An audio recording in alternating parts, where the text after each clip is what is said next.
Hello ভাই বোনেরা, এই দেখেন আজকে গেছিলাম কাচ্চি ভাইতে। সবাই খালি কাচ্চি কাচ্চি কাচ্চি করতেছে। আমি তো ভাবছি কি জন্য কাচ্চি, তা আমিও বেডে গেলাম। আমাকে একজন বেড বানছে যে তুমি যদি 2 প্লেট খেতে পারো তাহলে তোমাকে 1,000 টাকা দেবো। মানে যেভাবে হোক কষ্ট করে তো আমার 2 প্লেট খেতেই হবে। আর 1,000 টাকা আমার জিতেই নিতে হবে।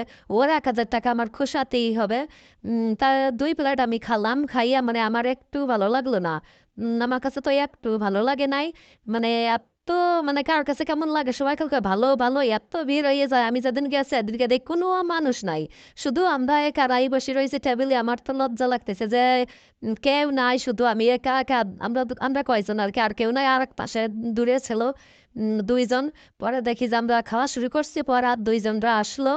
মানে আমার এত সুবিধাজনক মনে হলো না। সবাই যেভাবে কাচ্চি কাচ্চি করতেছিল, কাচ্চিটা ভিজে ভিজে ঠান্ডা, মানে কি 2-3 দিনে ঠান্ডা বরফ জমে রয়েছে। আর কাচ্চিটা ভিজে ভিজে ভিজে ভিজে একটা হাড্ডি দিছে আর একটা মাংস।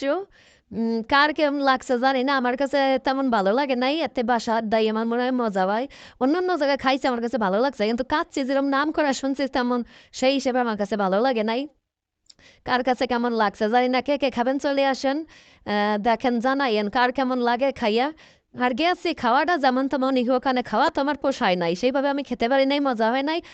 তারপরে আমাদের দাঁত খেটে নি দিচ্ছি, দাঁত খেটে নি থুয়ে স্পট যে টাকা দিয়ে খাইছে টাকাটা আমি উসুল করব না। এজন্য আমি এগুলো চুরি করে নিয়ে আসবো। একজন আমাকে ফলো করতেছে, এজন্য একটু তো করতেছিলাম। একটা ছেলে আমাদের তাকাই রয়েছে যে আন্টি কি করেছে, নিয়ে যাবে এগুলো। হাই রে আমি টিস্যু এত টাকাতে খেতে যাচ্ছি, টিস্যু আনবো না চুরি করে, কি কখনো হয়? আমি টিস্যুগুলো ব্যাগে ভরে নিলাম।